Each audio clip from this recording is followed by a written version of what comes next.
भारत एक ऐसा देश जहां सोना सिर्फ एक धातु नहीं होता, ये परंपरा है, भावना है, सुरक्षा है। हर शादी में, हर त्योहार में, हर मिडिल क्लास सपने में सोना होता है। किसी माँ के लॉकर में रखा हुआ गहना, किसी पिता की पूरी जिंदगी की बचत या किसी बेटी की भविष्य की सुरक्षा। सोना भारत की संस्कृति का हिस्सा है। लेकिन फिर 2026 में एक बयान ने पूरे देश को चौंका दिया। भारत के प्रधानमंत्री नरेंद्र मोदी ने लोगों से अपील की, 1 साल तक सोना खरीदने से बचिए। और बस उसके बाद सोशल मीडिया फट पड़ा। कुछ लोग बोले भारत आर्थिक संकट की तरफ जा रहा है, कुछ ने कहा सरकार आगे चलकर गोल्ड पर रोक लगाने वाली है, और कुछ लोगों ने डर के कारण और ज्यादा सोना खरीदना शुरू कर दिया। लेकिन असल सच क्या है? क्या भारत खतरे में है? क्या रुपया कमजोर हो रहा है? क्या सरकार के पास डॉलर कम पड़ रहे हैं, या ये सिर्फ एक अस्थायी सावधानी थी? आज हम इस पूरे रहस्य को विस्तार से समझेंगे, बिना किसी प्रोपेगेंडा के, बिना फर्जी डर के, सिर्फ तथ्य।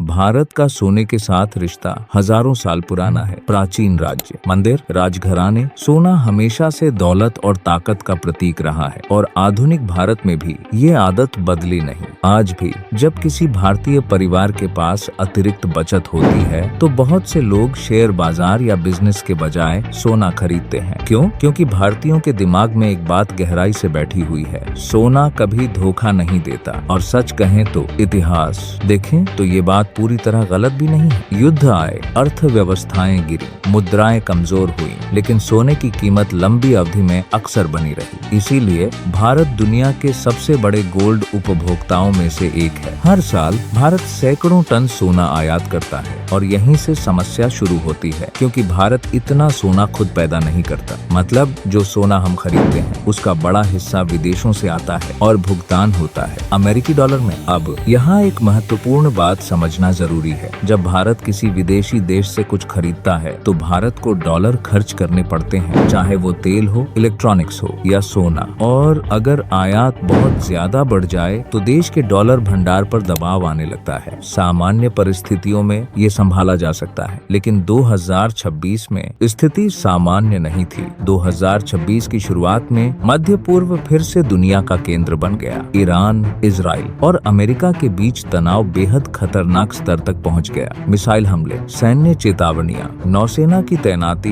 दुनिया को सिर्फ एक डर था, अगर बड़ा युद्ध शुरू हो गया तो पूरी वैश्विक अर्थव्यवस्था हिल सकती है। सबसे बड़ी चिंता थी तेल, क्योंकि दुनिया का बहुत बड़ा तेल सप्लाई हॉर्मुज स्ट्रेट नाम के एक समुद्री रास्ते से गुजरता है, और ये इलाका ईरान के बेहद करीब है। अगर यहाँ संघर्ष बढ़ता तो तेल के जहाज रुक सकते थे, और अगर तेल सप्लाई रुकती तो तेल की कीमतें आसमान छू सकती थी। अब समस्या समझिए, भारत पहले से ही दुनिया के सबसे बड़े तेल आयातकों में से एक है। मतलब भारत को हर साल भारी मात्रा में तेल खरीदना पड़ता है, और तेल भी डॉलर में खरीदा जाता है। अब सोचिए, एक तरफ तेल आयात महंगा हो रहा है, दूसरी तरफ भारतीय भारी मात्रा में सोना भी खरीद रहे हैं। दोनों ही मामलों में डॉलर भारत से बाहर जा रहे हैं, और इसी वजह से सरकार दबाव महसूस कर रही थी। अर्थव्यवस्था में एक चीज बहुत महत्वपूर्ण होती है, मुद्रा की ताकत। भारत की मुद्रा है रुपया, और जब आयात बहुत महंगा हो जाता है तो रुपया कमजोर होने लगता है। कमजोर रुपया मतलब क्या? सीधी बात, विदेशी चीजें खरीदने के लिए आपको ज्यादा पैसे देने पड़ेंगे। पेट्रोल महंगा, इलेक्ट्रॉनिक्स महंगे, दवाइयाँ महंगी, और फिर महंगाई बढ़ती है। मिडिल क्लास पर दबाव बढ़ता है। सरकार इसी स्थिति को टालना चाहती थी, क्योंकि अगर एक साथ तेल महंगा हो,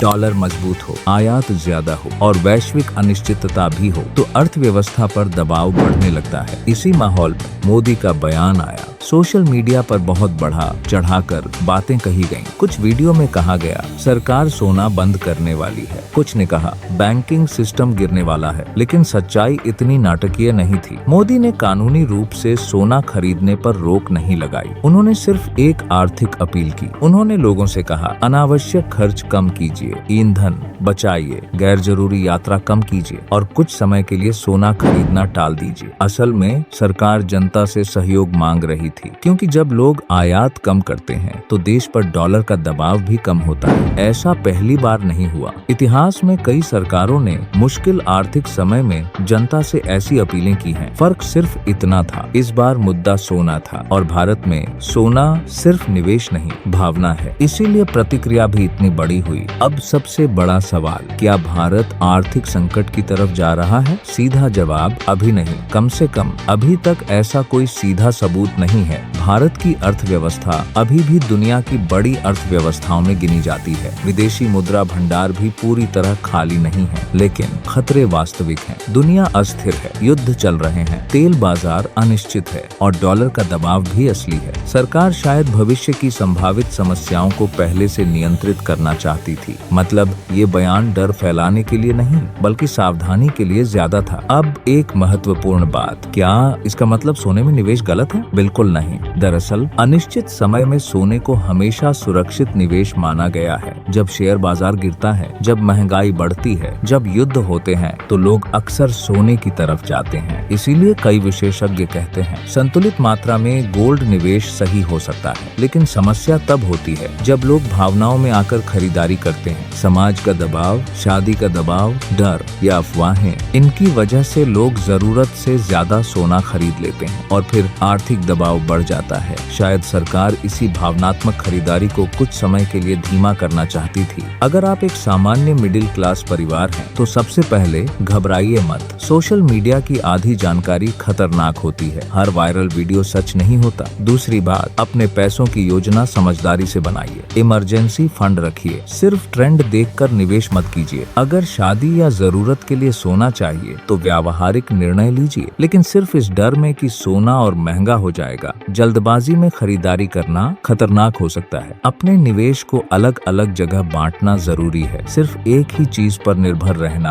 कभी समझदारी नहीं होती। तो क्या मोदी की चेतावनी झूठ थी? नहीं। क्या भारत तुरंत आर्थिक संकट में जाने वाला है? अभी तक ऐसा कोई प्रमाण नहीं है। सच्चाई इन दोनों के बीच में है। सरकार एक अनिश्चित वैश्विक स्थिति में आर्थिक दबाव कम करना चाहती थी और इसी वजह से जनता से सहयोग मांगा गया। आज सोना सिर्फ गहना नहीं होता, कभी कभी वो एक देश की आर्थिक चिंता का संकेत भी बन जाता है। और शायद इसीलिए 2026 में भारत के प्रधानमंत्री ने कहा, थोड़ा रुक जाइए, अभी सोना मत खरीदिए। आपको क्या लगता है, क्या ये सिर्फ सावधानी थी या सरकार आने वाले आर्थिक दबाव को पहले से देख रही है? कमेंट करके जरूर बताइए। और अगर आपको ऐसी वास्तविक और सिनेमैटिक डॉक्यूमेंट्री पसंद है तो चैनल को सब्सक्राइब करना मत भूलिए, क्योंकि कभी कभी सबसे बड़ी चेतावनियां हेडलाइंस में नहीं, उनके पीछे छिपे संकेतों में होती हैं।